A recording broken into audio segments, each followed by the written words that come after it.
Hello everybody, welcome to the first episode of How to Get to Masterball, where I'll be going over the games that I played this season to get back into Masterball myself. And just going over very in-depth and very unnecessarily into the games because I thought it'd be really fun to do. And so if you do enjoy this content, make sure to hit that like button, subscribe if you haven't already, comment a smiling face so I know you're enjoying yourselves, and make sure to subscribe and notifications on because that way you actually get notified of when a video comes out, because YouTube's a bit slack on actually putting stuff in subscription boxes. So yeah. And in today's episode, we'll be using this game as a reference. Let me just show you the team here. So, yeah, this is the team we'll be using as a reference. And so in the comments as well, let me know what I have to work on for doing this type of video, because this will be the first time I'm doing it. So let's get into part one of our little lesson here, which is identifying the game plan. So the first step to any match is the team preview, where you see your team up against their team.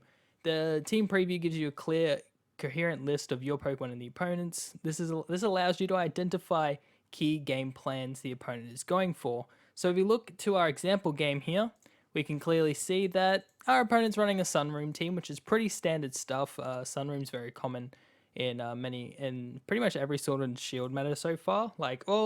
Since the home Pokemon came out, Sunroom's been very good.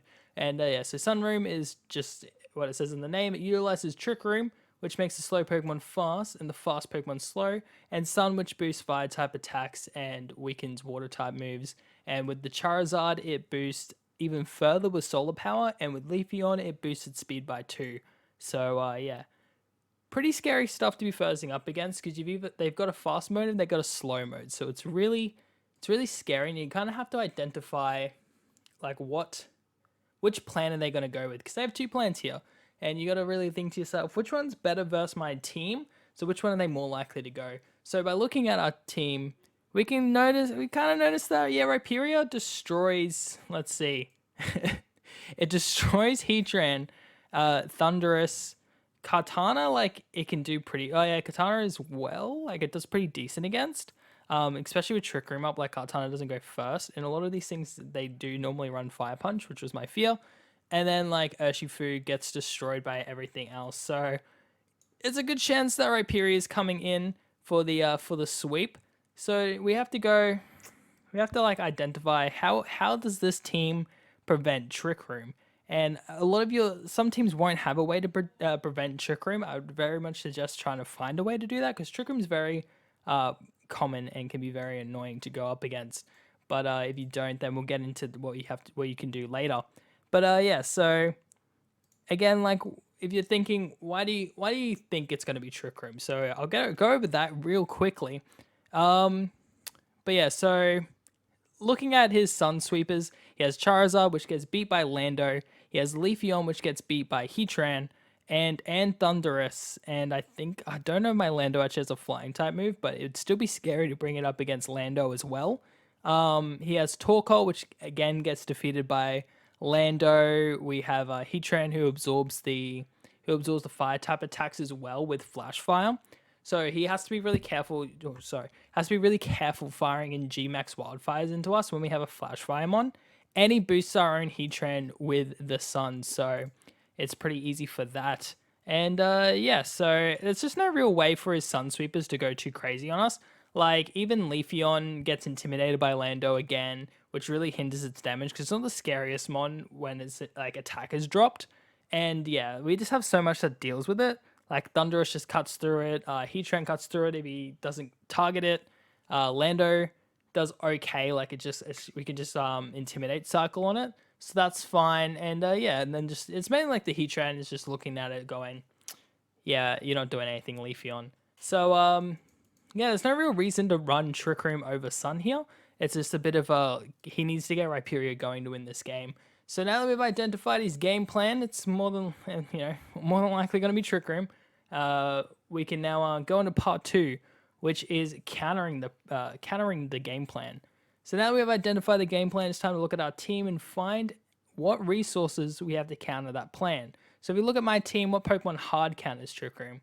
A, none of them. B, Landorus. C, Cresselia.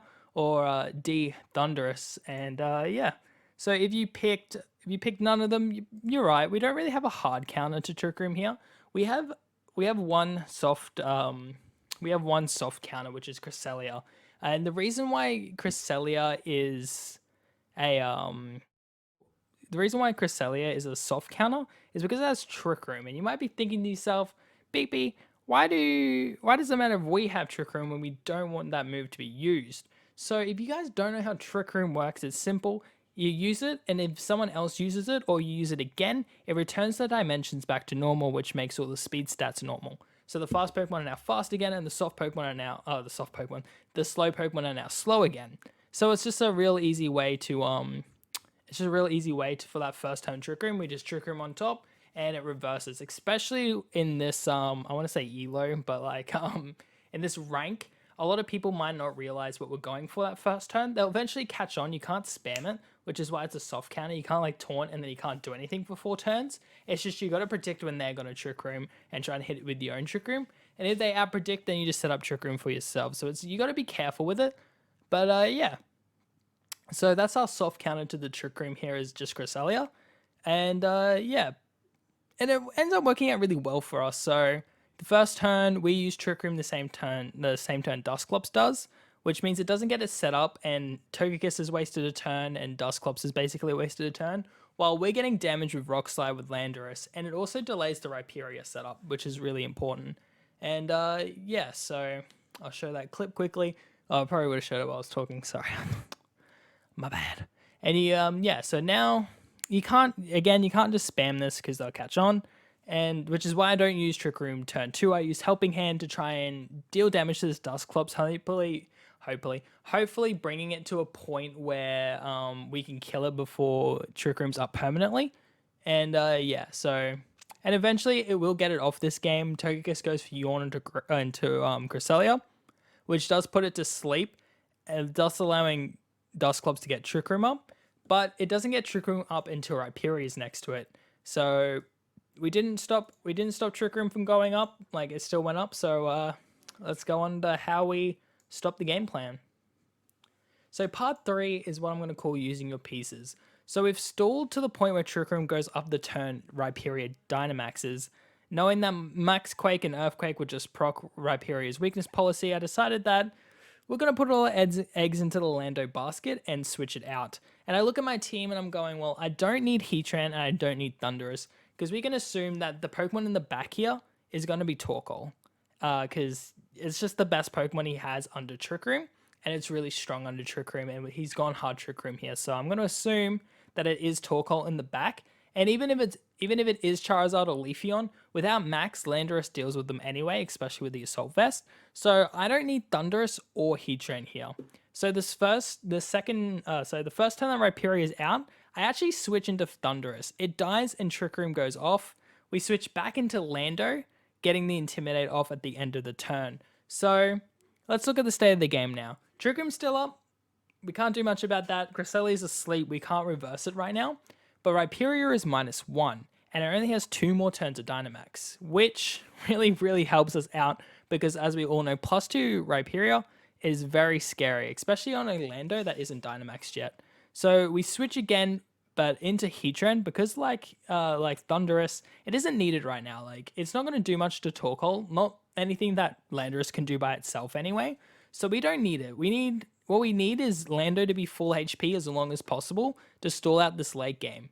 So the same turn happens, Heatran dies, and we get another Intimidate off, nullifying the weakness policy that we just procced at that turn, and burning through one more turn of Trick Room and the Rhyperior's Dynamax, which is very important because both of those things are real annoying for us right now.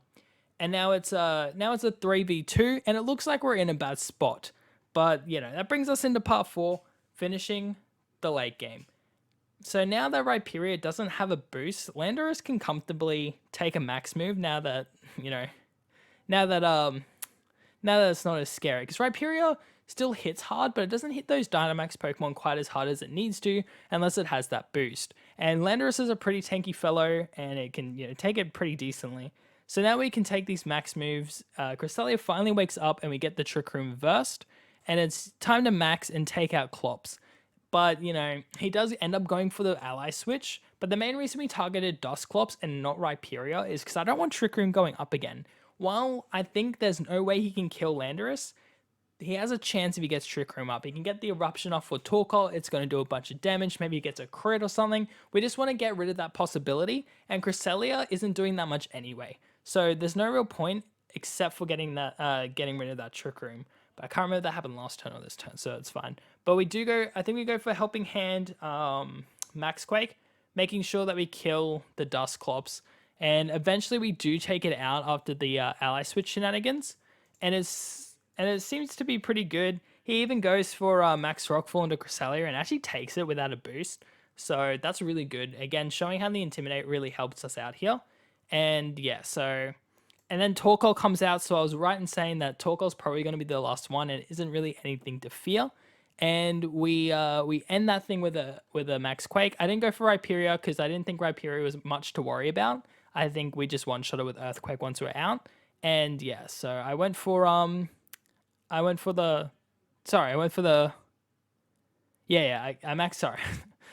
Rockfall Torkoal, sorry. And I go for the good old Earthquake into Rhyperior, ending the game. So let's go over what we did here. We assessed and predicted the opponent's game plan, and we tried to counter it as best we could. We looked for other ways to slow down the opponent's game plan once we couldn't completely counter it. And then we weren't afraid to sacrifice our Pokemon there. We looked at our Pokemon and went, we need Lando to be healthy and alive. We don't really need these Pokemon. They're not doing anything for us. If we didn't switch, like, probably even that second turn, we probably would have lost this game. At the very least, it would have been a lot more difficult. Landorus would have taken a bunch of damage from a +1 still, and we would have been in a real rough spot. Or he just would have killed Cresselia, and we never would have got Trick Room reversed. So we weren't afraid to sacrifice the Pokemon we don't need, even if it did put us at a Pokemon disadvantage. It set up the one Pokemon we needed to win. But yeah, so I hope you guys did learn something from this video. Let me know how I can improve videos like this. I'm feeling like I need to take it a bit slower. But yeah, let me know how you guys feel in the comment section below. And if you did like this video, let me know by hitting that like button as well and subscribing for more. Have a lovely day, guys, and I'll see you all in the next one, hopefully. Have a lovely day.